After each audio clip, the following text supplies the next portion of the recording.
everyone, welcome to 40k Theories. This is Neve from Tactica Imperialis completely butchering Remleiz's intro. Remleiz is not available. He's fine. His computer, on the other hand, he is not. As you may have seen in his pinned comment on the previous episode, his sound drives essentially have completely packed in, and he does not have audio access for recording, editing, or anything at the moment. As a result, he would not be able to hear me even if he was here, so rather than just have an awkward 2 hours of me talking to myself and him screaming, let's instead give Remleiz a break and hand it over to someone else to cover. So, ladies, gentlemen, Xenos of all ages, one of the stalwarts of 40k Theories is joining me as co-host today on Adeptus Podcastus, and that is, of course, Naerina. Hello, and goodness gracious, the image in my head of you talking nonsense and Rem just going, ah! I mean, that's just the typical Adeptus Podcastus, but reversed. So True, very true. So with this logic, are we to suppose that Rem is somewhere there just doing head desks? I mean, we'll see what he decides to do when he edits this together, whether he decides to head desk or not. Indeed. So yes, apologies for those who are looking forward to the sweet dulcet tones of, well, Remleiz, but not today, I'm afraid. Yeah, we're not sweet, and nor are we dulcet. No. But having said that, we do have a lot of things to discuss, things both literary and financial in terms of miniatures, and I think that's probably the place that we should start. GW put out a PSA on Thursday, the 9th of February. We're recording this on the 10th. Mm-hmm. Essentially saying that from the 6th of March, the average change for prices will be increasing. What is changing is the plastic miniatures, which we assume to be all of them. Forge World and Citadel resin, all Citadel brushes, and spray paints. What is not changing are the STC brushes. That's the white ones, in case you've never used them before. They're designed to be a bit more durable. Books. Right. I was just about to ask, what's the difference? Not a lot, to be honest. I think they're supposed to be a little bit more durable and maybe not quite dry brush friendly, but a little bit more sturdy. Whereas the Artificer brushes are super precise and the standard brushes are just what you're used to. Yeah. Plus they've got synthetic instead of natural fibres. Ah, true. So the STC brushes, Citadel tools, codexes, battle tomes and rulebooks, paints that are not sprays, and starter sets, which we assume to be things like combat patrols as well, will not be changing. But plastic miniatures will be going up by approximately 6%. To put that in context, for a squad of Sisters of Battle or Lumineth Spearmen, it goes up by about £1.50. For most things, therefore, 6% is probably in the region of £1-ish. Yeah.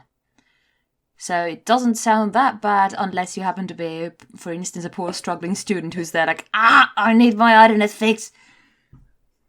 Yeah, well, we'll talk Idoneth later in the show. Oh, yes. Yes, that's one of the perks of Naerina being here. But either way... yes. But either way, there will be a small price increase from March the 6th. They've given us about a month's notice, so if you were umming and ahhing about that purchase, you might want to jump in before the price rise, especially things like spray paints, because you only realistically need to buy them once. And the same with Forge World, because 6%, to put that in context, if you're buying something that costs £100, like a Primark, for example, that's another £6. So it does run a lot more into the resins and the expensive stuff. So if you're looking to make a big purchase, I'd probably look to do it sooner rather than later if you can. Yeah, absolutely. Wholeheartedly recommend this way of thinking. Yeah. Other than that, GW was just ticking along as normal and decided to unleash a lot of things on us. The World Eaters are out at the time of recording. Codex World Eaters hit the shelves on the 11th. It was on pre-orders last week. This includes Angron, the Core Berserkers, the 8-bound, the Jackals, pretty much all of it. Ooh, yeah, it's like a heck of a lot of things. And I remember that, was it us who talked about the book covers, for instance, for Angron, like the Arts of Omen book covers? I was like, oh, I remember this. And I still like the art. I really love it. Yeah, there's actually an Angron novel being tacked on with all of this as well. Angron the Red Angel. Ooh, cool. So this is being written by David Guymer. They did a sit-down interview with him, and they've done, speaking of artwork and all of that, do different art covers, special edition and regular. Ooh. And it's basically all about the return of Angron in the Indomitus Crusade era. So we're looking at where the World Eater's at and all the different things they do, which is very interesting. It is very interesting. Yeah, go ahead. Sorry. No, it's one of those that's just really curious to see how it goes, because the World Eaters have always been considered one particular way of just being completely bonkers. But he talks about how there are different levels to it, and some characters have been trying to bring the Legion together, and it zeroes in on their perspective when Angron comes back, and all of this stuff. There are 3 core characters. The current master of Angron's old flagship, the Conqueror, so Kosalax the Forsworn, who is a real unifying force, or tries to be. There's Ladis, who is not even a World Eater, sort of an outsider who wants to become a World Eater, hasn't got the nails and all that. And then a completely super mega mad berserker who's gone so far off the deep end. And then, of course, Angron himself. So it says here, with Angron and characters like him, and they did this with Guilliman as well, you don't really look at them from the inside, from their perspective. They're an overwhelming force. So it's more about characters experiencing him and how his presence will affect them. And we'll have the Grey Knights involved and all of that, as well as the World Eaters, who some of them, absolutely bear in mind, despise Angron because, well, a lot of the Chaos Legions are very fragmented and not many of them get on with their parentage anymore. All right. So that's a very good contrast there, then. So yeah, it'll be really interesting. And what they did really well with Guilliman in the Dawn of Fire series has been to make it that not a single word of anything is written from Guilliman's perspective. He is there and doing a lot of things, but at no point do you get into Guilliman's head. You get to see what everyone else around him is thinking and seeing how he affects them and the way that they view things, but it does not show what he thinks. It keeps him a bit more enigmatic. Yeah, it kind of is almost, well, it could be that I'm just like overly interpreting this, but almost deifies him. Like everyone's like, oh my god, he's back, oh my god. And from his perspective, he could be like, all right, so, yeah, what have you been up to? Oh, goodness gracious, all right, yep, I'm just keeping it cool. Yep, I'm just a human being. Then technically not, but anyway. And everyone else is like, wow, he's so cool. Kind of, yeah, keeps it, and like keeps this kind of mysterious aura around him. I like it. I like the idea. Yeah, and actually I've just read a bit further. They talk about at the end, some potential moments to look forward to, and it throws in Armageddon. So in case you were not aware, Angron and the World Eaters had a real big to-do around Armageddon following the Noctis Aeterna and all of that. And, quote, a scene where the Grey Knights sail into a demonic rift around Armageddon to amp up the chaotic warp weirdness, where one of the Grey Knight characters... and one of the Grey Knight characters was there on Armageddon 1, even though they're not named in Aaron Dembski-Bowden's The Emperor's Gift novel. So there'll be some callbacks to a very, very good Grey Knights novel in here as well. So definitely one to look forward to if you happen to like your Chaos literature or your Grey Knights. Ooh, absolutely. That sounds bloody interesting. Ha, bloody. Yeah, didn't even mean it. Speaking of which, they have also basically channeled the Khorne Demonkin with this codex. Now, for those of you who are uneducated, well, not uneducated, but were not around at the Thanks. time. Sorry, I'll rephrase that. For those of you who were not around in 6th, 7th edition, there was a codex called Khorne Demonkin, which essentially functioned as not a World Eater's codex, but a little codex supplement to Chaos Space Marines wanted to run a Khorne-based army. This was in the days before the Thousand Sons and Death Guard got their own codices as well. We're going back quite a ways. Yeah. And Goodness gracious. that had something that was copied over into Age of Sigmar, something called Blood Tithe points. The idea of if a unit dies, you get a point. And they get extra points in other ways. And you can essentially spend those points to get buffs that will last for, and I quote, the rest of the game. So, for example, Nice. if you get 3 Blood Tithe points, so that's 3 dead units, yours or your opponent's, so you can just throw away units like Jackals to make it happen, you can just have +1 to charge rolls for your entire army for the rest of the game. Dude, cool. Nice. If you get 2 points, you could spend them on 5+ to ignore mortal wounds for the rest of the game. For the rest of the... Goodness. Or you could boost up to 6 points if you go on a bit of a rampage and spend it so that all of your hits of a 6 are auto wounds for the rest of the game. Goodness gracious, thank goodness I just drank some water and I managed to swallow before you said that, because otherwise that would have been a spit take. Yeah. It is really, really powerful. Also, you can resurrect Angron with it. Hello! The guess is back. Back again. Ah! So you can spend 6 points to put Angron from your dead pile into your reserve pile and can be set back up on the board with 8 wounds remaining. This sounds like a frigging miniature, without playing cards version of something like, I don't know, Yu-Gi-Oh! I sacrifice my Angron to get it back again! Only this time, all the way up the board. Good luck, idiot. Oh, goodness. Oh, goodness gracious. Yeah, so... The amount of gore! Yeah, the only thing to note, obviously, is units have to die. So the way that a World Eater's army will be built is it needs to be able to hit units to wipe them out and also have units be dying in the process. So it'll be very interesting to see what the sort of optimized build of the army becomes. I think it will certainly centre on Angron. But how much of it will be Berserkers, how much will be 8-bound, how much will be Jackals, and that kind of thing. Yeah, because people are going to die. And not just the enemy, but everyone's going to die. So, can these kind of points bring other characters or other miniatures back on the board as well? So could it be just a steamroll of miniatures getting off and on and off and on and off and on and off and on? It does not say.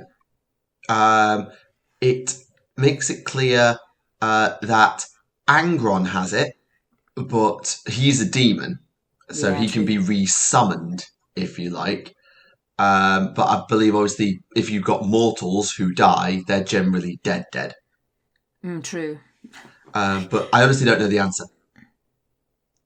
Because that would be a frigging weird way of playing, just because I'm not sure if I were to play a game against that, I'd be there alright, so if I kill your people, they're just gonna all come back at some point, so the only way I could win at that point would be just killing everything as fast as I could, because otherwise they would just come back again and again. Yeah, I don't think it's going to be mass resurrection. They are not going to steal the gimmick of Necrons and things like that. That's very good. What I think that the idea of them is, and this is how the Bloodbound kind of work, is the Bloodbound spend them to summon demons. We'll see if they get the access to summoning Bloodletters or the like. We'll have to see. But what the idea is you have units die, but you make your opponent pay for it in that the rest of your army gets better. So it punishes opponents who commit early to a little sacrifice play to try and make a pick on a unit, because it's going to net 2 or 3 points for you. that you can then use to buff the rest of your army up. It rewards World Eater players for tossing their units into the front lines, into unwinnable fights, in the hope that the rest of their army will get the buffs needed to carry them over the line. Yeah. And that kind of thing. So it'll be quite interesting how it works. Yeah, absolutely. With that logic, it is A, much more interesting, B, much more strategic, which I very much like. Yeah, it's not what you'd expect for an army whose entire gimmick is run and hit you in the face, but it works. Yeah, indeed. So kind of like, I have this kind of corn berserkers over here, but they're tactical berserkers. Yes, and if that sounds a bit too tactical for you, you can run a Demonkin army. They've tweaked it around a bit, but there's a sub-faction called the Disciples of the Red Angel, which is a different way to build a World Eater's army. If you take no Jackals and Berserkers, no mortal units, you can take what is essentially Angron's Demonkin bodyguard. It gives your 8-bound and the Exalted 8-bound, so the big possessed guys, objectives secured. And because the new detachments don't require you to take troops, you can take a whole army of them. You can have a full army of demon engines and possessed with Angron as warlord. Goodness gracious. Just like think about it, like from the point of view of the miniature. Like, all right, we're going to war. What do we have against us? Yeah. Like, Emperor protects. All right, let's go. Yeah, it's going to be really... I think the World Eaters, if they're your kind of speed, if big, powerful, punchy melee armies are your speed, there is a build for you. You can have this elite possessed build. You could do the fodder build with the Jackals and just racking up points on points on points to do nonsense. You could have the, well, I assume the sort of 2-wave tide where you run in some fast units, get them killed, and then hit with the really chunky stuff in the back that's been super buffed by Blood Tide. I was just about to say that's a proper red wave that you can cause with that kind of, army. And yeah, you just stole my line, goddammit. Yes, paint the galaxy red. Indeed. So yes, World Eaters are looking very, very fun. So yeah, looking forward to seeing what the World Eaters do, and I probably won't play it, but still, it's really, really interesting. Well, you could tell about this in your Warhammer club and see how they react to that, because I'm pretty sure that at least some of your students are going to be ecstatic about it. Yeah. But, you had to think about that? yeah, because I'm also talking to 12-year-olds. I can't just talk about possessed madman trying to drown the galaxy in blood, can I? Well, you just say that they have fun with red paint. If you have any girls over there, then you can just, throw in a period joke. Yay. We do have a Khorne army already, but they're for the AOS side, so I don't know. Right. We'll see. But I think we've already got a Marine and Chaos Marine army on the go, so I don't think we need another You do? one. Excellent. Yep. Right. Where are we going next? I think we should take a look at the event miniatures for the year, because Remleiz sent these through to me and was like, how have they managed to do this? Because they've made a Commissar miniature that's actually good. They have? Indeed. Oh, well, they made a Commissar miniature that is a lot better than the generic Commissar they've given the Astra Militarum. This one, actually, he looks like it has a bit of personality. Goodness gracious, you're absolutely right. It's just a lot better. Like, could this just not have been the regular Commissar, please? Because the generic one they gave the Guard is so boring. Yeah, very true. And I honestly, there's a picture that I'm looking at of these two miniatures. I like both of their expressions. Like the Commissars there are just like, I'm so done. I'm just done. Just go and do stuff. And then the other one with 2 axes like, all right, boss. Yes, this is Tolgar Split Eye. a Dark Oath warrior, but it does come with an alternate head as well, so you can just use it as a Dark Oath chieftain, which I believe is a unit you can take in Slaves to Darkness. They will be available at events starting at Adepticon, and Adepticon is in 2 weeks. Oh god, there's going to be another reveal stream in 2 weeks. Oh god, more stuff is coming. We'll have to see what they do there. Probably more Lizardmen, actually. Could be. Could very well be.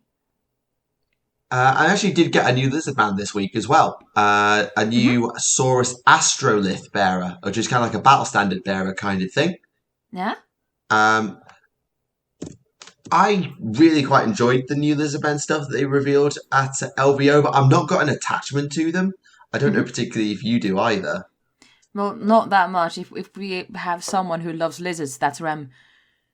True.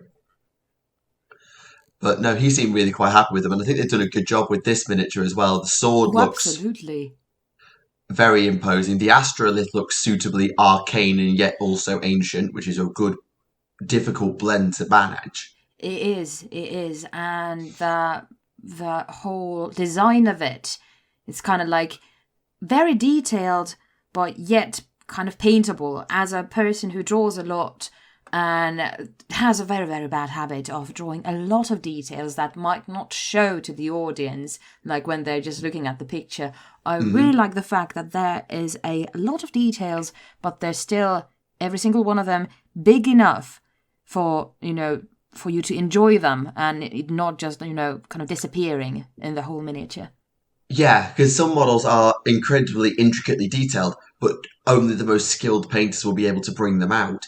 Here, all the intricate details are either big enough or recessed enough that you'll be able to pick them out if you're careful and don't just slop paint on it.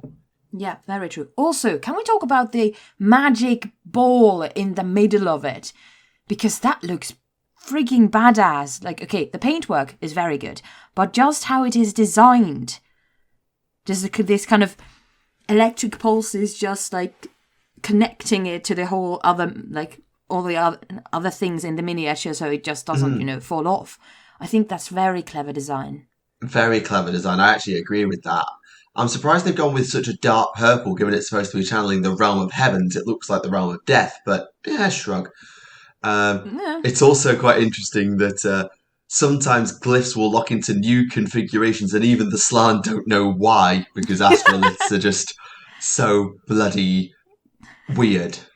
Like, it just does that sometimes. Just whack it a bit. It'll be all right. Yeah, it's also worth noting, it's not just there to look pretty. It gives all wizards within 12 inches, +1 to cast and +6-inch range on their spells, and all units within whole 12 inches a 6-up ward save, which is the equivalent to an invulnerable save. So nice. It is actually quite a useful thing to have if you're playing a Slan, because it just gives your Slan another +1 to cast and longer reach on their spells while they camp at the back of the board. It's just a really useful unit to have. Yeah, absolutely. I was looking at it, still looking at it, like it's very badass looking. I'm like, dude, it's handy as well. Nice. Yeah, absolutely. We also got to take a very, very brief diversion for Warhammer the Old World. And we went to about the only place older than Lustria, Nehekara, Khemri, Tomb Kings. So they've done an article here basically about the Land of the Dead and the Tomb Kings. It says that the other Tomb Kings are going to be major players in the stories we tell in Warhammer, the Old World, and it's been wonderful to come back to them after all these years. Their invasions play a key part in the narrative at this time during the history of the setting. So what they're basically saying is, we heard you say that you wanted Tomb Kings back, so even though we're making a fantasy game set in the Old World, and they're not technically part of the Old World, like the Empire and stuff, we're going to put them in and make them a major part of it anyway, because I think people will realise that they really like Tomb Kings, and Ossiarch just doesn't scratch that itch. Yeah, very understandable. And I think that's very good from time to time. They're like, yeah, they technically don't belong in this era and this, part of the world, but screw that. People like it. I like it. So, yeah. Yeah, it's gonna be fun. And Two Kings will be playable. We've got the idea of skeleton warriors, chariots, constructs, um, lich priests, and all of that. And it says the main focus is going to be the role they play, but there's nothing to stop us returning to Neokara in the future because the Tomb Kings were busy while Cetra was elsewhere. So it looks like Cetra is going to be playable again. Rejoice, the stupid Mega Chariot is back. Whenever anyone says Mega Chariot, yeah, go ahead. Sorry. No, I'm taking the mick a bit. I do really like Cetra. I am taking the mick a little. That's all. All right. Whenever anyone says like a super chariot or anything like that, I just think about Dark Souls 2 and this one boss in Dark Souls 2 that rides around in a chariot and you just have to like kind of get closer to it or closer to, I don't remember what it was. Anyway, just like you'll have to evade it in order to kill it later. And I'm just always thinking of that. If anyone says something like a chariot that is a big one, I'm like, yeah, Dark Souls flashbacks. Yeah.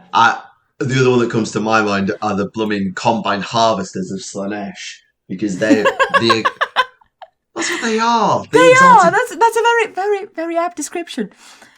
Yeah, like the Exalted Seeker Chariot is just a 4-steed pulled mega soul thresher. That's what it is. And I'm just here, like, thinking, because both of my parents grew up on a farm and I've seen a combine harvester at work. I'm just thinking of that combine harvester just coloured pink and purple and having some very, very inappropriate appendices. I'm like, what the hell is going on? Oh, no. It's a lot worse than that. You see, oh, God. You see, the chariots are there. They will rip you apart, absolutely, but they are, as I said, soul threshers. Essentially meaning that your soul is dragged back through the wheels multiple times. So as your body is ripped apart and your soul escapes, no, it doesn't. It's going back under the wheels again.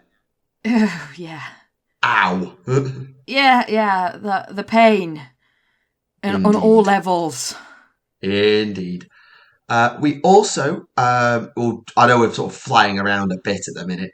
I think where I want to go next is 40k. I know we were there earlier because they have released new boarding patrol boxes for those who are getting into Arcs of Omen and boarding actions and all of that.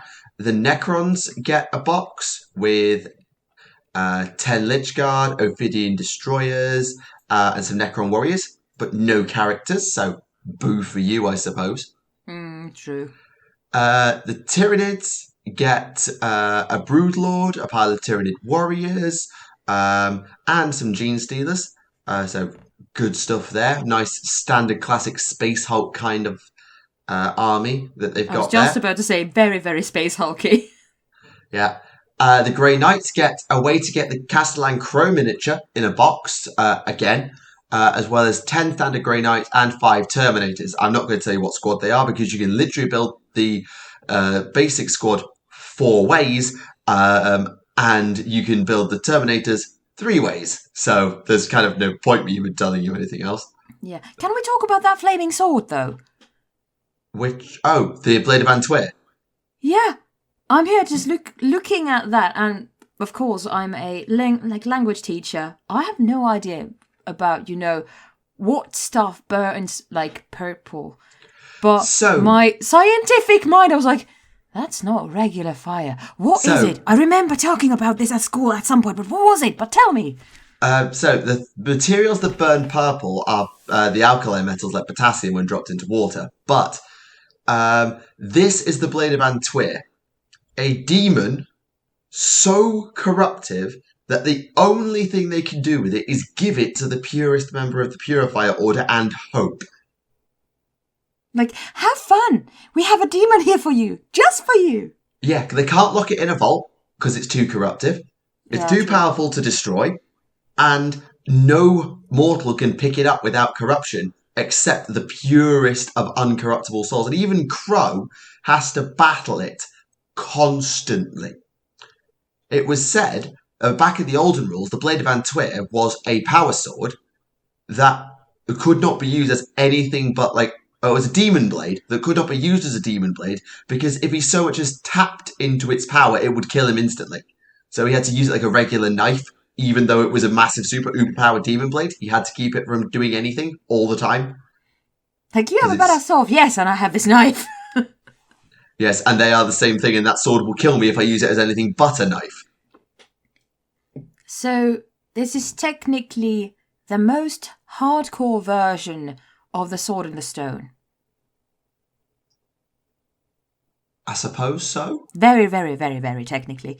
Because there's only probably one person who can wield it. Yes, there is only one person who can wield it, and that's Crow. Goodness gracious. The things we have to do with swords. Battle with them. In order to battle with them. Yep, well played. Double entendre. Well played. Yay! Yet again, I wasn't even thinking about that. I was like, I'm sounding clever. I need to keep going. Ah! Yeah, so that's that. And if you're wanting to play games on Space Hulks, you've obviously got Kill Team. And GW decided to choose controversy today because they gave us the Arbitrators and told us how to blummin' say it. And started an argument. Yes! I watched the video and I actually wrote down the words when I was watching. I paused the video, I said them how I would say them, and then listened. Like, okay, was I right? Was I wrong? And RBTs. Adeptus RBTs. No. Dear James Workshop. RBTs. Adeptus RBTs. Of course, not Arbites. Never Arbites. But not RBTs. It's not RBGs. We're not just staying alive. But that was terrible. I know. Horrifying. Also, I love the fact, and sorry, every American listener over here, it's not lieutenant, it's lieutenant. I'm like, yes. The problem is we spell it wrong.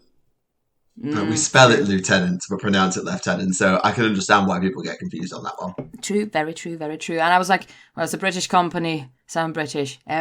Wonderful. Also, now that Rem isn't here, can we come back to the fact that Tyranids is said Tyranids and not Tyrannids? That just makes me giddy. And you've been banned from a few episodes now. Yes! Most likely. He just promoted me into interrogator. He can demote me for this.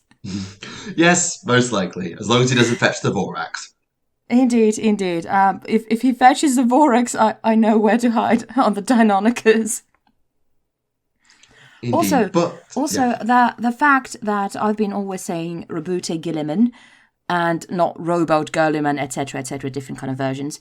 But I was very happy to notice that as a non-native speaker, I got so many of them right. And I was like, yay! Well done. Thank you. I'm very happy about it. So you should be. Yeah, and if anyone was still like, what? She isn't a native speaker. Where have you been? I'm a Finn. Indeed. But that's my rant over about this. But if you are looking for some RBTs in your army, then you can build them a number of ways. Stop it.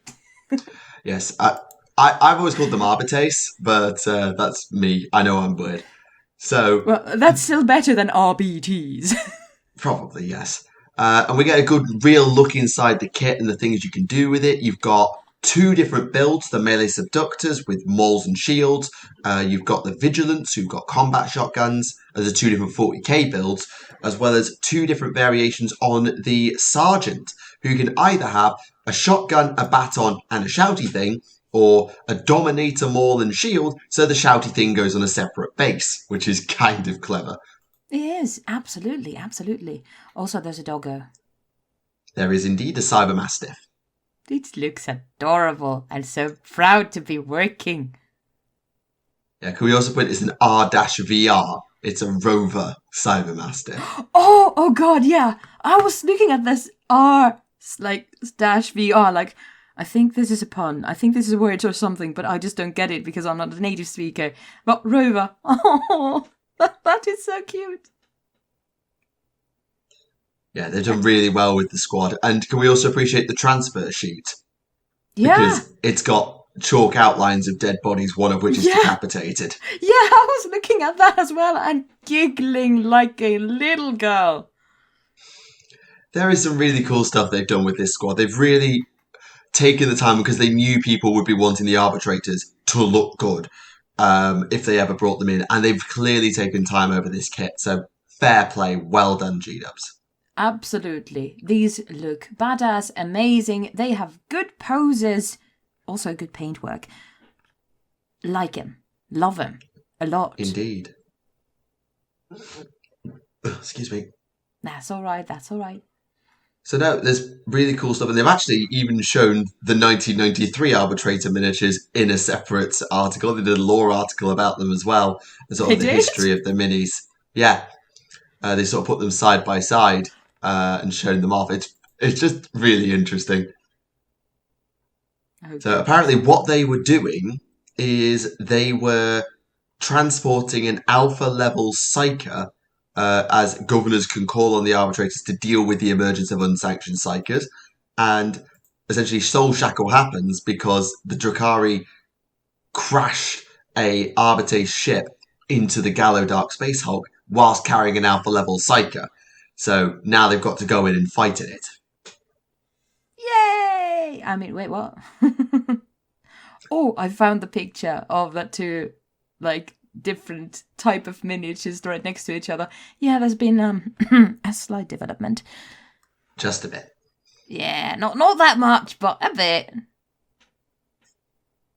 No, they've done really well with the whole thing, to be fair. I think the Arbitrators really represent the first time I can think where GW have really stepped up 40k's miniature design to match the specialist games of AOS.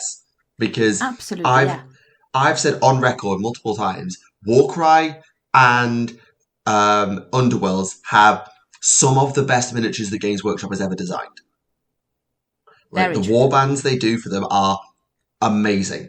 And 40k just has not matched it in terms of like those unique things because AOS has just got so much more room to maneuver with making stuff up. But I think the Arbitrators are the first time I really feel that GW have said, actually, we're going to match that quality, that variety, and that uniqueness because most of the time they just can't because they're a bit more limited. I don't think the Drukhari have managed it at all. The Drukhari look pretty generic, if I'm completely honest. But I'm really, really happy with what they've done with the Arbitrators. Absolutely. And I'm just looking at these miniatures and I just want to watch both the old and the new version of Dread. Because, this gives me such Dread energy and I'm here for it. I love it. Quite agree, actually, yes. But it's amazing how far we've come from what was essentially a Dread ripoff to this. Yeah.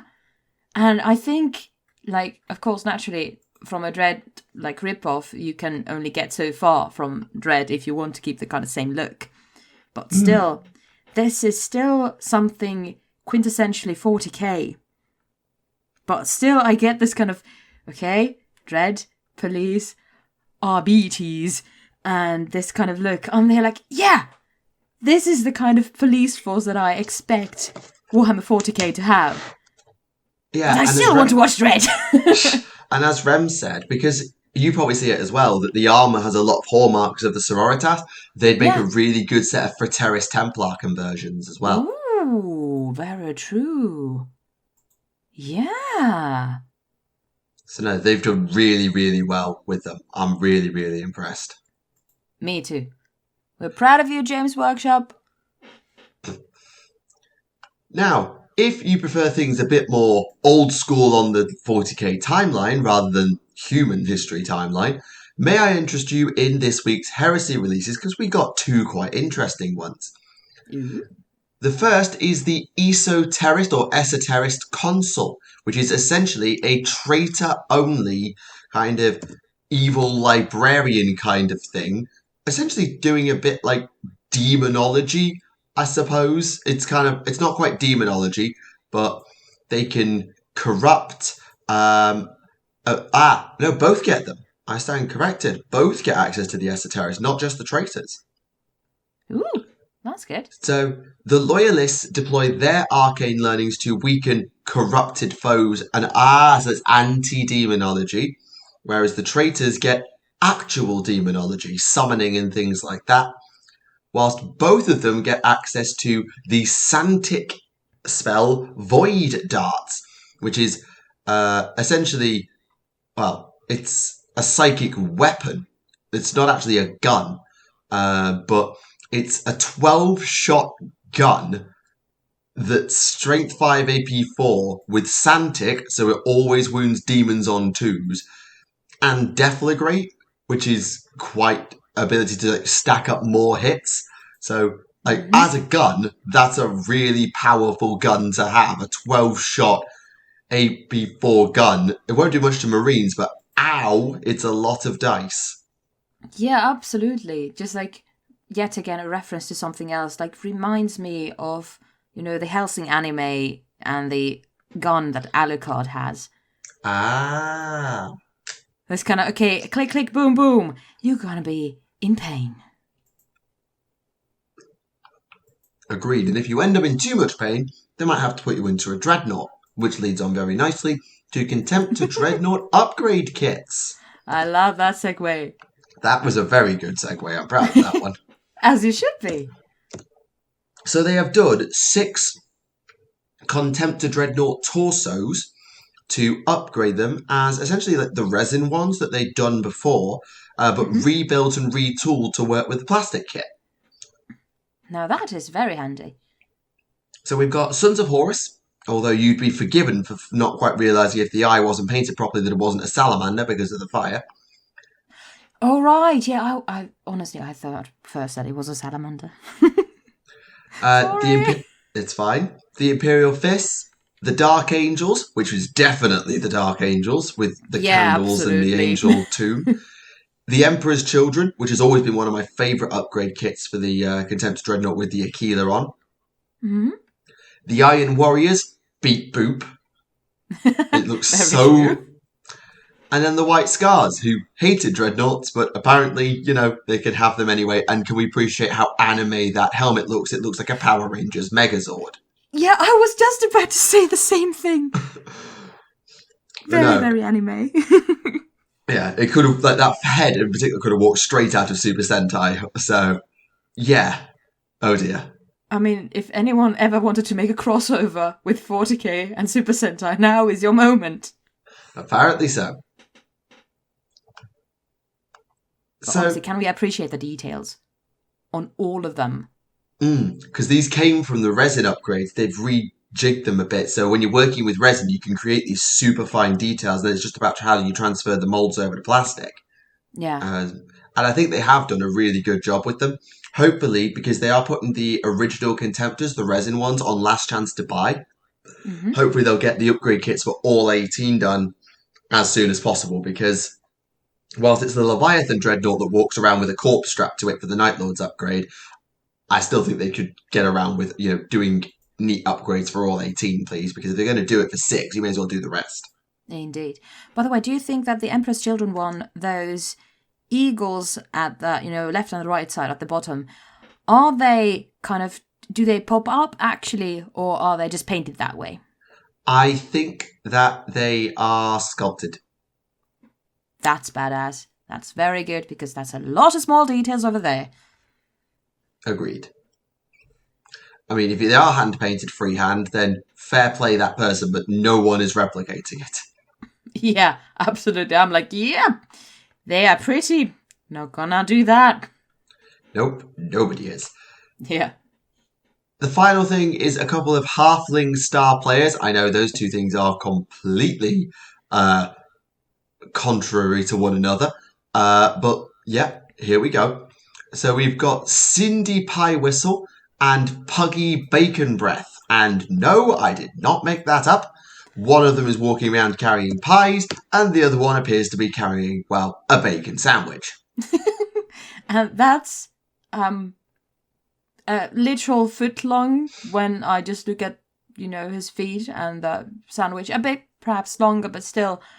Like, who came up with these concepts? These are bloody gorgeous. But, who was there? Yeah, we needed a halfling who's holding a sandwich, and not in the most traditional of ways. Yeah, why is he balancing it like he's in the Harlem Globetrotters? Yeah.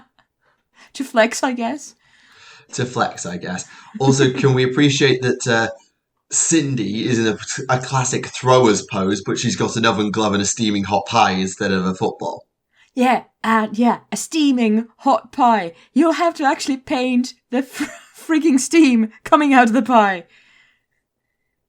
Yeah, it's just, it's really clever. I love it. I love it. This is right up my alley when it comes to kind of something in between humorous and serious. This is there. Yeah, Blood Bowl does that and bridges that gap really, really well. They always have. Also, can we appreciate that the pie has a trigger? Like, it's not steaming hot. It's a bomb. Oh, God. If you look yeah, it does. She's got the bombardier skill. They're not pies. They're actually bombs. Oh God, true. I didn't. Oh no, wait, it's a rat's tail. It's not a trigger. It's a rat's tail. Sorry, I stand corrected. You can paint it. You can paint it as a trigger. Everyone, do it. Yeah, this is really cool. And apparently they also have halfling luck as well, which is kind of nice. So yeah, that really is very cool. nice. Yeah, as a person who has been playing in Dungeons and Dragons as a halfling at one point, halfling luck is one of the best things ever to have. When you just like roll an absolutely horrible roll and then you're just like, but I'm lucky. So, yeah, I crit now, for example. I've done that once. What does it do? Is it just, I don't want this answer, or is it a reroll? What does it do? Basically, halfling luck, if I remember correctly, it has been some time since I've played my darling little Bella. If you roll a natural 1, it's just like, you don't do that. It just automatically, you can re-roll it. But not nat just 1 is something. 20. Yeah, it could end up being nat 20. That happened to me once, if I remember correctly, and it was weird, and it was glorious, and I loved it. But it's not like where you can change the dice, it's just a reroll. Yeah, it's just a reroll. Oh, that's better than nothing, at least. Yeah, absolutely. It has saved me quite a lot of times. Then again, if you roll a nat 1, and then you re-roll it, and then you get, again, a nat 1, that's a nat 1. Yeah, you can't re-roll the reroll. Yeah, indeed. But yeah, these have some D&D energy. I want to play. I want to play games now. God damn it. Good. So I mentioned earlier about Idoneth, and this is one of the tangents that I get to go on because it's just Naerina and I here. I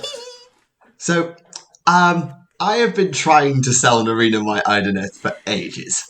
Yeah, and I've been very, very awkward about it because I've never built an army, and Neve over here just asked me, like, what do you need? What do you need for your army? Like, let me think about it. I've been thinking about it for ages, and I don't know where to start because I'm very bad at it. And I sent Neve a message like, I must confess, I have no idea what I'm doing.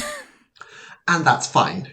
I mean, it's if it's first time into a game system, you're going to not know. But in terms of the first place to start is always read the book, read the background, and see. I have the book right in front of me, actually. Oh, that's convenient. So, isn't it? The things you're going to need if you're army building for Age of Sigmar, you're going to need a leader, you're going to need some battle line, and that's that. And then you can have whatever you want. Leader, battle line, whatever I want. Excellent. And some leaders make things that are not battle line become battle line. See also, you can have eel troops. Ooh. I'm actually writing this down now. Yeah. So, the Idoneth have got a really unique gimmick in that they basically are a one-turn kill army, but that turn is turn 3. So you've got to survive and set up for 2 turns, and then do a massive crash with your army where you have always strikes first for a turn, and you're supposed to hit like a truck. So kind of like a tsunami. Yes, that's the exact reason. Very good. Excellent. because they start off low tide, so they're like a long way away, they're hard to see, you get cover. Then it's the flood tide, as it rushes in, they can run and charge. Then it's the crashing down as they all strike first, and then it's ebb tide where they get to retreat and charge. That's very clever, actually. It is indeed, but it makes them very tricky to manipulate. They've got like three main factions within the army. They've got Namati, which are the chaff infantry troops, the 99% who have a broken soul. These guys are very killable, but you can bring them back from the dead if you take certain units. But they're really actually quite competent in melee and will chonk through, the thralls will chonk through anything that isn't a stormcast with ease. Because they get +1 attack against chaff and +1 damage against big stuff. So they're really good at chonking through units. And the Namati thralls are very fast and have rapid fire bows, so they hit quite well. And they're the main way I run my army, is Namati, built with the Akelian Thrallmaster, who is a new model that provides buffs to nearby Namati, and then the Soul Render, which is the guy with the massive hook, because he gets to resurrect Namati every time they die. Ooh. That's, like, as we were speaking about this kind of like, yeah, how would it feel if, like, people just kept on piling into corpses and then they just came back? Hello there. Yes, and if you play the more fan sub-temple, you can resurrect D3+3 dead Namati a turn. Oh, per soul holy render. smokes. Per soul render. Oh. But then your army will be rubbish at dealing with anything that is fast or really huge, because your entire army is just cheap infantry and not that great combat heroes. The real meat of the army is the Akelians, because they've got the Akelian King or Akelian Queen, who hits like a truck. You've got Volturnos, the High King, which is a named character and sort of basically a high elf, but not. He's really quite powerful. You've got the Ishlayan Guard, who have got shields and swords and eels, so they're like tanky cavalry. Then you've got the Morsar Guard, literal shock cavalry, because they electrocute you with their lance on the charge, and they hit so hard it's broken. Good. And if you take a king as your general, then they become battle lines, so you don't need to take any Namati anyway. Neat. And I'm here just like stroking my like Achillean Leviathan, like, yes, talk to me more. The Leviathan is actually really quite powerful in melee because it hits really hard and it's very tanky. But it also has the Void Drum, which provides passive defenses to primarily Namati. So Leviathan plus Namati is a really solid core. The problem is you're paying about 600 points for a Leviathan. Yeah, maybe not 600. That sounds like a plan. Yeah, it's a nice plan. The problem that sets up is you've then got to make sure you're in position and you're basically building your entire army on defense and not planning around offense. So for offense, you usually take Akelians, and for defense and chunking, you generally take Namati. And then the Isharan are the Soul Render, the Tidecaster, which is your wizard, the Soul Scryer, which is your priest, and who's the other Isharan? Oh, Lotan with the Shanktopus, who again provides the Shanktopus one, excellent. I like the fact that because we are both teachers, you actually explain the kind of names to me, like the blah blah blah, the Shanktopus, like, oh yeah, got it. Yeah, because I've only played about 5 games with Idoneth in 5 years because of just the way COVID fell and everything else. But yeah, I know the army inside out. I just never get to play it. And then you've got the boat, which is a terrain piece, the Gloomtide shipwreck. And then you've got the Eidolon, which is the giant tidal wave guy. Oh, that's a giant. Oh, right. So the Eidolon, there's Eidolon Storm, which is the ultimate punch, and it just drown in hate, makes all your nearby units hit harder too. Or you could take Eidolon Sea, which is your most powerful wizard and also grants healing powers and leadership boosts. So it's a really interesting choice as to if you take an Eidolon, which ones you take. Absolutely, and you can take it into so many different directions, just depending on which one you choose. Yeah, like for me, my army build goes a couple of units of Thralls with Soul Renders, Namati Reavers, a Thrall Master, that's my line, anchor that with Eidolon C, Leviathan. Anything left goes into Achillean cavalry because the Eidolon will hit pretty hard, the Leviathan hits really hard, and the buffs off the Leviathan will help keep the Namarti alive to do all the real damage. And then I'll just need to throw in a unit of shock cavalry here or there to get access to command points if I take a king, or to get real punch if I take an Alapex or more Sargard. But you could go in a completely different direction, use Namarti Reavers as run and gun troops to hold objectives, and then your main battle line is Ishlayan Guard, who have got supercharged shields. They've got like 3-up saves, 4 wounds each, and are very tanky and hit relatively okay. And then supplement that with an Achillean crash force of Alapexes. If you take, for example, the Fuethan sub-faction, you can take a squad of sharks that hits like a in truck. That sounds very, very, very, very badass. They're called the Bloodthirsty Shiver. That's a unique unit for just Fuethan.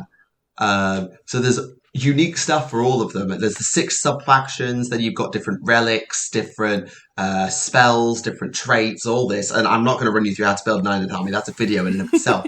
But I would honestly say is start with the minis that look the coolest to you, because Idoneths are so flexible that you can build it as a Namarti force or an Achillean force and sprinkle Isharan as you like on either of them, and it will work.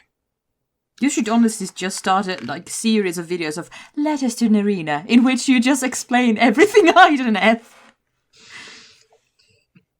Well, I mean, I don't think we've really got time to set up games in like tabletop sim of just coaching you through basic combos like we're playing Yu-Gi-Oh or something. But and they're like, I have these things called miniatures. What do I do? All right, I throw the dice. All right. Well, having taught literal 12-year-olds how to play this game, I think you'd manage just fine. Hopefully so. Otherwise, I'd be very pissed off. But no, that's a bit of a Idoneth-related tangent, because I just have been meaning to chat with Naerina about how to build Idoneth and what she might want to get for a while. So, and I'm here like, I don't know, teach me. And I think it's like, well, it's Adeptus Podcasters. If there aren't any tangents, what are we even? Doing it wrong. Indeed. So yes, you just let me know what you want and I'll send it to you in the post. All right, and I'll most likely just ask you a couple of questions like, hey, I have an idea. Could I do this and this and that? And you'll be like, yeah or no. And yeah, that's how it works, hopefully. Well, the answer will be, yes, you can, but it's up to you. If you want them as a painting project, the Idoneth are such an amazing painting project, because you get the flesh, the armour, you've got all the different sea creatures that you get to paint. And you're asking an artist if she wants a painting project. What do you think, Thierry? Of course I want a painting project. No, but even if you don't do it to play, even if you build an illegal army that doesn't play and sucks at the game, because Idoneth are, well, a precision tool and must be wielded as such. And I mean that nicely. That it's like playing Eldar. It's like playing Eldar. You've got to know what you're doing a little bit. Just the variety of different units that they contain. You've got loads of spare flesh on the Namarti. You've got the really intricate Achillean armor that looks like seashells. You've got a wrecked ship that you can paint. And all of this stuff, there is just so much cool stuff available to Idoneth players as both a painting art project and a gaming project. The only problem is you can't convert them because they're just monopose, because Age of Sigmar loves monopose. Yeah, true, very true. But this brings me to another tangent. Yay! Because for a Christmas present for myself, I bought myself a decoration for my, bookshelf, and it's a little book nook that is kind of like you were looking into a room on a ship, because there's basically a horizon in the window, etc. How cool would it be to have that book nook and somewhere, because regardless of if I were to ever play this as a proper army, to have at least a diorama of armies on parade, it's kind of like frigging elves from underwater, we're having a lovely trip on this ship. And Okay, then there so it I'm going to happens. say something now that I think might just appeal to you. The Mm-hmm. Idoneth, as you may know, are soul reavers. They raid the land, steal souls, and then take them back down again. Now, Yeah. they store those souls in what's called a Coryllium. Mm-hmm. And Coryllium have never been truly depicted before. But they are, think like what you might know of the Eldar's like Infinity Circuit, Yeah. that, but Oh made of like goodness. coral and stuff. That's so cool. That's so cool. That's so cool. Like, if you were to see my face now, you would see the face of, I guess, take any of your 12-year-olds that you're teaching and them being amazed at anything. This kind of wide-eyed, childlike wonder. Oh, God, yes. Yes, yes, yes, yes, Yeah. yes, yes. So if I've got in my head like an Idoneth army on parade, I've got like the idea of like a fallen Atlantean city fallen to ruin, or not. You could decide if you wanted it to be like Aquaman or not, Yeah. with this swirling Coryllium at its heart as the souls are maybe you've got a soul render. Um, there's there's a soul render who's walking around with his hook up and a net. So you could have Elethane ill-fated walking up to this Coryllium to deposit his share of souls, all whilst the army either watches on or floods out behind him to go and defend it. And it is this last precious almost like ripping out the soul to just give them one more battle as the tidecasters have the ether sea vortexes swirling and the eidolons are roused and are just hovering over everything, the king atop his tower and all this, and the void drums beating on the back of the leviathans as the Nomati are mustered, and just, yeah, oh my god, I just shut up before I end up doing it. I was just about to say, I'm sure you want to sell me your Idoneth. Oh, I've got enough to play it, even if I've taken my Deepkin to Warhammer Club, and, well, most of them. Mm-hmm. I own 40 Thralls, 20 Reavers, 12 Eels, 3 Sharks, 2 Kings, 2 of every hero, and 2 boats and an Eidolon. You're only allowed to take 1 boat, so I have a spare boat. I don't ever plan to run a Bloodthirsty Shiver. I've got a spare Shark. I don't need 12 Eels. And as much as I love my Namati Thralls, I've got 30 of them painted up and 10 unpainted. They're all right to go. So I don't Understandable. mind. I've got enough that I can offload the extras. Like, here, take these. We'll both do these kind of amazing structures with the fallen Atlantis, etc., and compare them. And of course, Yeah. like, if you want to take yours and just battle with them, go for it. But you can't. You'll have to put them back in their places, of course, naturally. Yeah. And what I've actually done is I've used my Idoneth as my sort of final boss army because Really? yeah, because we've been teaching that for club. Like, part of the thing we've been doing is making sure that they're actually good at the game, so that when we let them loose upon their own gaming groups in Warhammer World and whatever, they're actually capable of playing the game. Oh, that's so wonderful. And the final boss is, if you're playing Age of Sigmar, is beat me in the Deepkin. And if you That's beat lovely. me, as a reward, you get an eel to paint. Oh, that's so nice. So it's one of those of beat me if you can, because the painters want to beat me and learn the game so they can paint the shiny eel thing, and the gamers just want to beat me because final boss. So That's true. That's very clever. That's absolutely so clever. I know. Gosh darn it, I'm proud of this. Oh goodness, we need more people like you to teach our children. You really don't, but thank you. I believe in you. I think you're amazing. I'm a Warhammer nerd, and it makes me good at teaching Warhammer. Well, I'm a TTRPG nerd, and it makes me. I got a compliment from a student, or actually pupil. That's a correct term for her. 15-year-old, I think, not Okay. 16 yet. I got a compliment. As a person who has been playing TTRPG games forever and ever, I have multiple campaigns behind me, and I've never DM'd. Or GM'd, whichever term you want to use. And Right. she said to me, like, because, like, they found out that I do some voice work, and I showed them, like, some of it to them.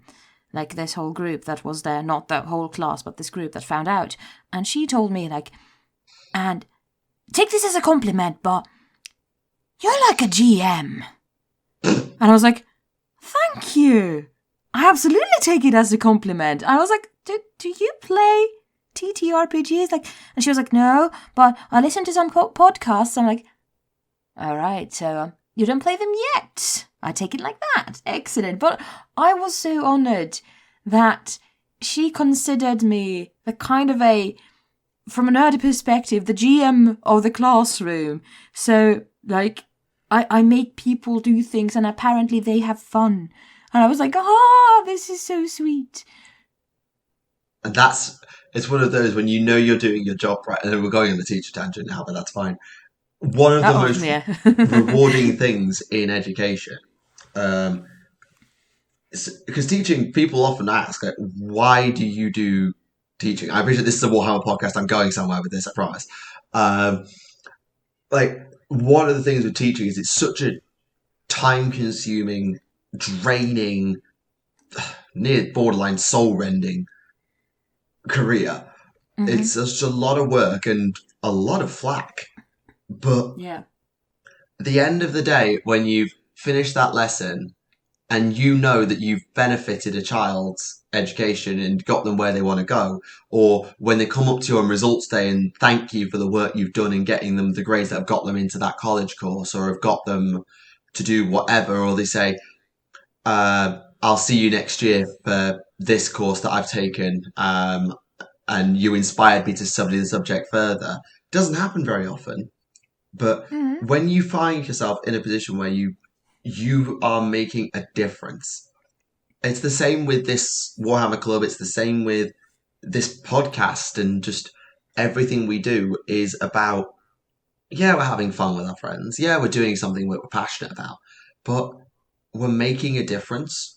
And that's why we do what we do, is because we want to make a difference and enrich. I sound like a walking billboard. Enriching the lives of young people through our work, whether that be extracurricular or in the classroom. Yeah, absolutely. And I wholeheartedly, because of course we have two teachers here, this is a proper teacher tangent. Like, I absolutely wholeheartedly agree with you, because it's not every day that you have these moments with your students, but still, like, that one, and it doesn't have to be a big thing, that one person, the one that hasn't gotten anything of the subject that you're teaching, and you've seen them very frustrated by the fact that they're not learning as they would like to learn. And you see them get that one thing. For instance, let's take English, very good language. Talking it as we speak. Teaching English is a horrible language. Oh, darling dearie, don't let me talk about Finnish. Anyway, the fact that, because in Finnish we don't have articles, and the. And I remember it wasn't in this school that I'm teaching, but at one school that I was teaching in years ago. I remember this young gentleman, there was this kind of light that, lit up in his brain, like, okay, this is how they work. Okay, right. Like, he didn't get them right all the time. Absolutely not. Not even after that. But he understood it. And whenever he saw himself making that mistake in, for instance, tests, he was like, oh yeah, I should remember that I need to do this, this and that. I was so proud of him. I was so frigging proud of him. Like, they're like, if you have a lonely noun, you most likely are going to need an article with it, because lonely nouns are lonely and we don't want them to be lonely. That is why it is not just cat, but a cat. And if you happen to know this cat beforehand, it is the cat. And it was so lovely. It's just like those small moments. I live for those moments as a teacher. Yeah, I get it completely. I do. And there's an advert that the government has done about getting into teaching, and it's about a science teacher, actually. Does this, it shows a little day in the life snapshot, and as he's walking out the gate at the same time as the kids, which never happens, this kid walks past and goes, cheers, sir, on the way out. And it's like, yeah, you do. You live for those moments, those what I call light bulb moments. Yeah. And as a teacher, I I remember like this wasn't at the current job I'm at. This was at a school I trained at. There was a girl who had an Irish name, Mm-hmm. not my name, not Neve, but another Irish name, But one of and those names that have a lot of letters and people always mispronounce. precisely. And I was assigned her class to teach for a few weeks, and the very first lesson, I was doing the register and I went down and down and such and such and such and such. And I got to her name and I said it and I looked over to find where she was in the room. And I could see the biggest grin on her face as she just went, here, because I got a name right first time. And I had a really good working relationship with that student who I think in other places could have been quite troublesome. I had a really good working relationship because I built it on day one by just such a simple thing as getting someone's name right. Oh yeah, that I adore that. Yeah, that's so wholesome. I've had those moments too, because we have Yeah. some names like with either a double vowel or one vowel when you write them, but it can be pronounced either way. So I was there like, let's just try it, and I got it right. So I know exactly what you're talking about. I love It's it. I love it. yeah, and it's when you build that relationship, and this is I'll bring this back round to Warhammer because otherwise we will just go on a rant for the next hour, and we'll enjoy Yeah. it. Yes, The indeed. viewers People are won't. like, come on! Wasn't Get back this to a the Warhammer point. podcast? Yeah, get back to the point. But the reason why we're talking about this is yes, it's our lived experience, but that's there's been a bit of a thing with the hobby about gatekeeping. Oh yeah. And I'm not going to say any more on it because I'm not getting into politics. We don't do that on this show. Mm-hmm. But the argument against gatekeeping is exact things like that, allowing people who may not have a great social group or might not have a great relationship with the world to have an outlet. Why would you not offer it? Why would you not welcome people in and give them a try to experience it? That doesn't mean that you're fundamentally changing what the game is all about just because certain people who look or think differently to you play it. Yeah. It's not about that. But Indeed. genuinely, the difference in like some people through Warhammer Club is like the difference you see in them because I know them through Warhammer and how they are now in terms of their mental health is a massive difference. And just, I've literally said it myself, and others have said it to me. Warhammer Club, yeah, it's Warhammer Club, but it's also therapy. Yeah, absolutely. Like Warhammer is therapy sometimes. Like, Warhammer saves lives. I literally went and made sure I brought home a pair of clippers from club. I'd taken all my supplies to club, but made sure I had a clippers and a glue at home with me so that I can hobby over this half-term break that I'm currently on or the following weeks if I need just a break or I just need to zone out and just forget what's going on in the world for a bit. I have that option because that is what Warhammer can be to me. I haven't done a video this last year for Warhammer Day. I did one a couple of years ago about what I love about Warhammer so much. And part of what I didn't say at that time, because this was either before I'd started the club or whatever, is it's, as an outlet, it's such a great escape because there's something for everybody in this hobby. Yeah. There's literature. If you're wanting to either develop someone's reading skills or introduce them to a new genre, Warhammer has got that. If you want to win over some, I'm going to stereotype a little, like those boys who really don't like reading, giving them something flash, bang, crash about tank warfare and superhuman genetically modified soldiers and casting magic powers against super demon bugs, that might just be what you need to win them over. Art, painting, miniature creation, the game itself, the tactical elements, the social skills that it teaches like recall, basic probability, calculus. Well, not calculus, but all these little things are just so useful, and I bloody love this hobby. And I cannot for the life of me understand why you would ever want anyone not to be part of it for any reason. Well, I can. There are certain people whose views are completely incompatible with society. They obviously were. GW has made that abundantly clear. But if Yes, it's indeed. just if it's just someone, why would you want to keep them out of the hobby? It's expensive, yeah. It's exclusive because of it.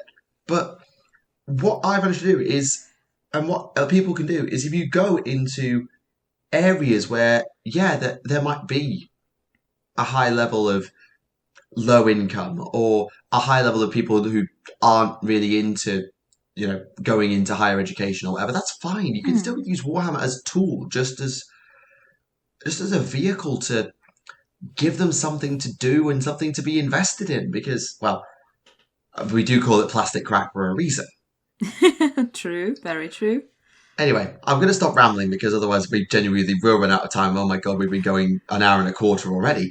Yeah, But, but can I still add something to your of tangent? course, go for it. Yeah, because from a point of view of role player, because I played Rogue Trader, I played several Dark Heresy campaigns, I played Only War, and from a teacher's point of view as well. All of those, they help you with your maths, because you have to count things and see, hey, how many points do I have, there, and what should I, when I'm throwing my dice, what should I throw for, in order to succeed in what I'm trying to do?